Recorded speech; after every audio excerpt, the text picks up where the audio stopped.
Hello student, आज हम देखने वाले हैं 10th क्लास आंकड़ों का विश्लेषण में प्रश्नावली 1 का प्रश्न। तो इस मैं हूं परमानंद पटेल।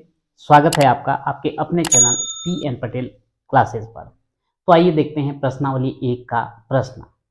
तो इसमें जो है पहला प्रश्न आप अपने किताब से देखेंगे। मैं किताब लेकर के जो है प्रश्न पढ़ के बता रहा हूं।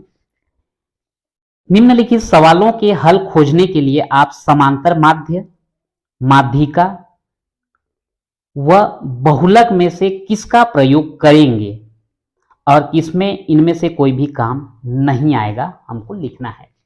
आपकी किताब में जो प्रश्न दिया गया है उसमें लिखा गया है समांतर माध्य तथा माध्यिका में से किसका प्रयोग करेंगे। उसमें जो है बहुलक शब्द छूट गया है।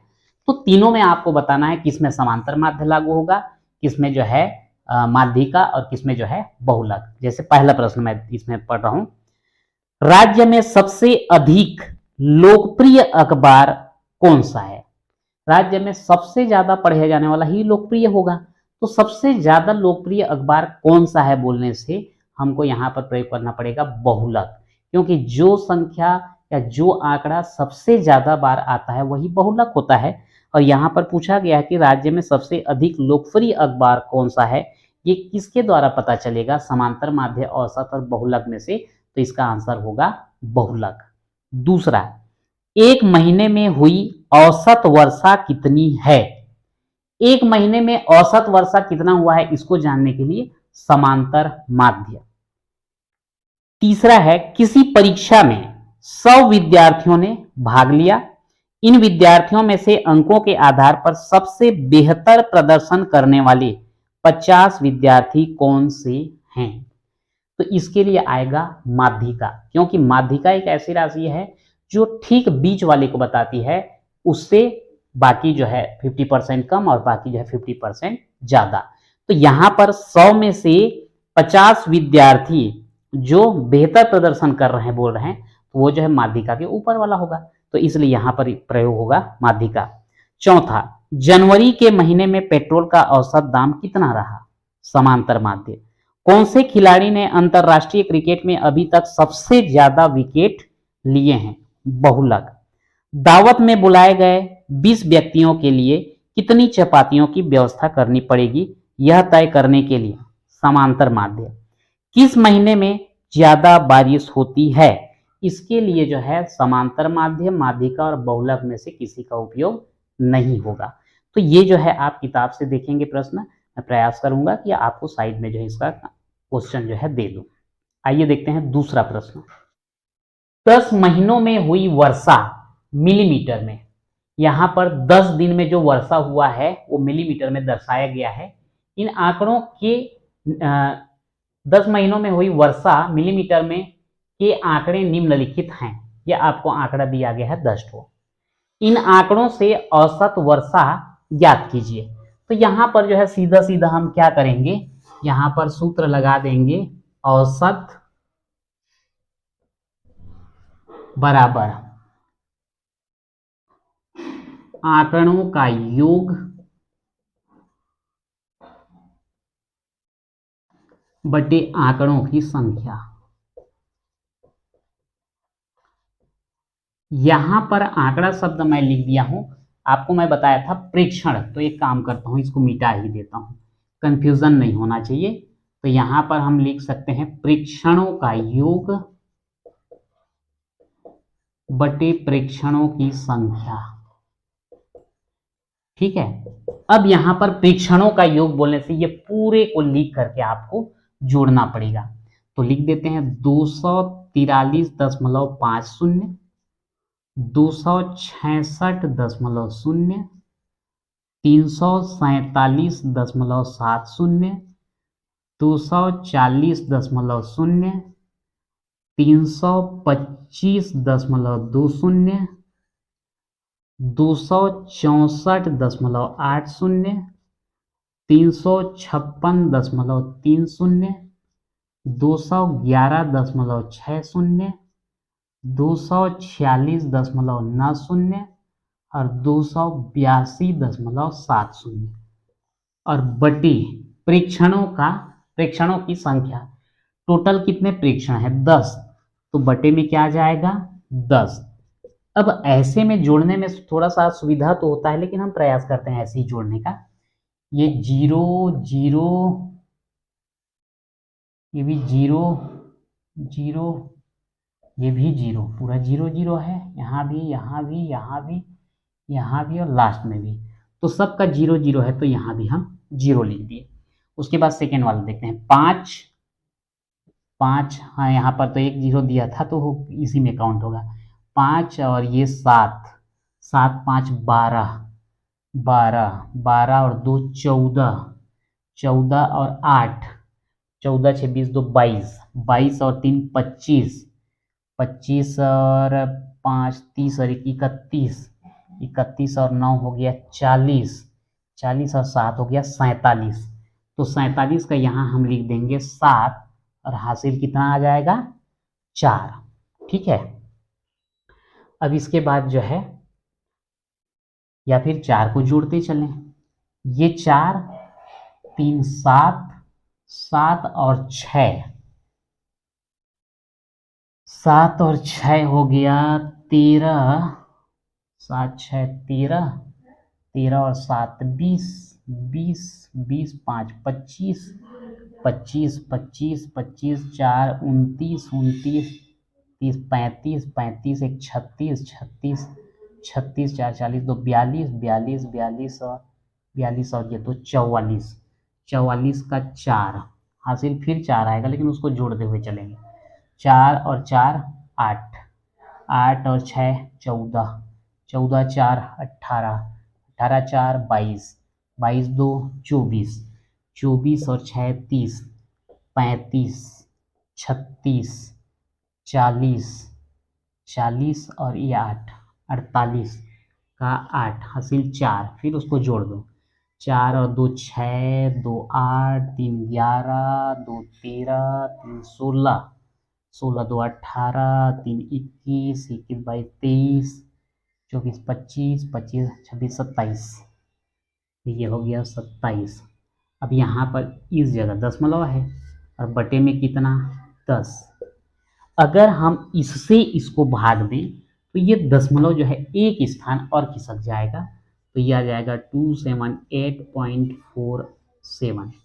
यानी कि यहाँ पर जो है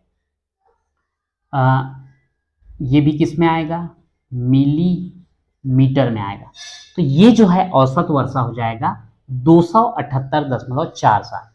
तो इन आंकड़ों से औसत वर्षा ज्ञात कीजिए। तो यहां पर लिख देंगे अतः औसत वर्षा 278.47 मिलीमीटर होगा, और यही जो है आपका आंसर हो जाता है। तीसरा प्रश्न देखते हैं। सबसे पहली 10 सम संख्याएं कौन सी हैं? ये सबसे पहली 10 सम संख्या बोल रहा है। सम संख्या बोलने से जिसके इकाई में 0 2 4 6 8 आता है वो सम संख्या, या ये भी बोल सकते हैं कि जो संख्या 2 से भाग जाता है वो सम संख्या कहलाता है। तो हम 2 से भाग जाने वाला याद न रखें, इकाई में अगर 0 2 4 6 8 आता है तो वो जो है सम संख्या है। तो शुरुआत से पहली बोला गया, सबसे पहली 10 सम संख्या बोला गया है, तो 2 से स्टार्ट करेंगे। तो यहां पर जो है हम लिख देते हैं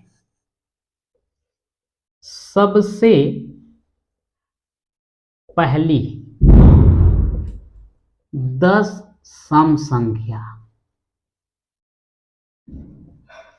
कौन कौन सा होगा? 2 4 6 8 10 12 14 16 18 20। देख लो कितना हुआ, 1 2 3 4 5 6 7 8 9 10। तो ये जो है सबसे पहली 10 सम संख्या हो गया। इनका औसत ज्ञात कीजिए। तो अगर हम इनका औसत ज्ञात करेंगे तो औसत बराबर क्या होगा?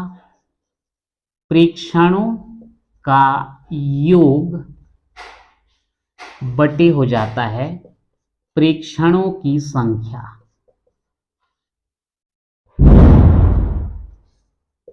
ये हो जाएगा 2 धन 4 धन 6 धन 8 धन 10 धन 12 धन 14 धन 16 धन 18 धन 20 और पूरे का बटे टोटल 10 संख्या है, इसलिए क्या लिख देंगे 10 लिख देंगे। जोड़ दीजिए, इकाई इकाई वाला पहले जोड़ो। 2 और 4 6, 6 और 6 12, 8 20, 20 और ये 0 20, 20 2 22, 22 और 4 26, 26 और 6 26 4 2 32, 32 और 8 40 और ये 0 40 का 0 हासिल आया 4। अब दाही वाले को जोड़ते हैं, 4 और 1 5, 6 7 8 9 और ये 2 11, 110 बटे 10, ये कट जाएगा तो यहाँ पर कितना आ गया 11। तो यहाँ पर लिख सकते हैं सबसे पहली 10 सम संख्या का औसत 11 होगा और ये जो है हमारा क्या हो जाता है आंसर हो जाता है। तो ये सबसे पहली 10 सम संख्या बोला था, इसको 5 भी बोल सकता है, 15 भी बोल सकता है, 25 भी बोल सकता है, पर प्रक्रिया जो है इसका ऐसा ही रहेगा। अब देखते हैं चौथा प्रश्न। 5 अलग अलग शहरों में चावल के दाम का औसत ज्ञात कीजिए। शहर दिया है ABCDE और दाम दिया है रुपए में 25, 28, 30, 31 और 32। तो आइए देखते हैं यहां पर औसत हमको कैसे प्राप्त होगा। तो यहां पर जो है चावल के दाम का औसत बोला है, तो यहां पर हम लिख देंगे चावल के दाम का औसत बराबर क्या होगा प्रेक्षणों का योग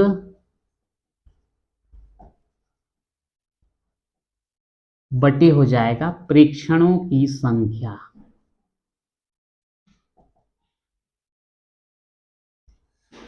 तो इस प्रकार से सबको जोड़ देंगे, 25 धन 28 धन 30 धन 31 धन 32, 5 शहर का दिया इसलिए बटे 5, सबको जोड़ दीजिए।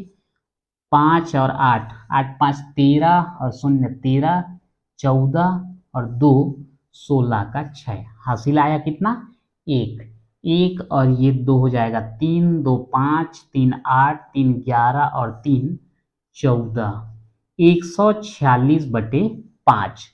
तो 146 को जो है आप 5 से भाग दे दीजिए, 5 दूनी 10, कितना बचा 4, 5 निया 45, कितना बचेगा 1, और संख्या तो है नहीं, दशमलव लगा के 0 बढ़ा देंगे तो 5 दूनी हो जाता है 10, यानी कि कितना आया 29.2, या फिर इसको 29.20 रुपए लिख सकते हैं, क्योंकि दशमलव के बाद 2 अंक तक 0 रहता है। तो यहाँ पर जो है 5 अलग अलग शहरों में चावल के दाम का औसत, तो लास्ट में लिख देंगे, अतः चावल के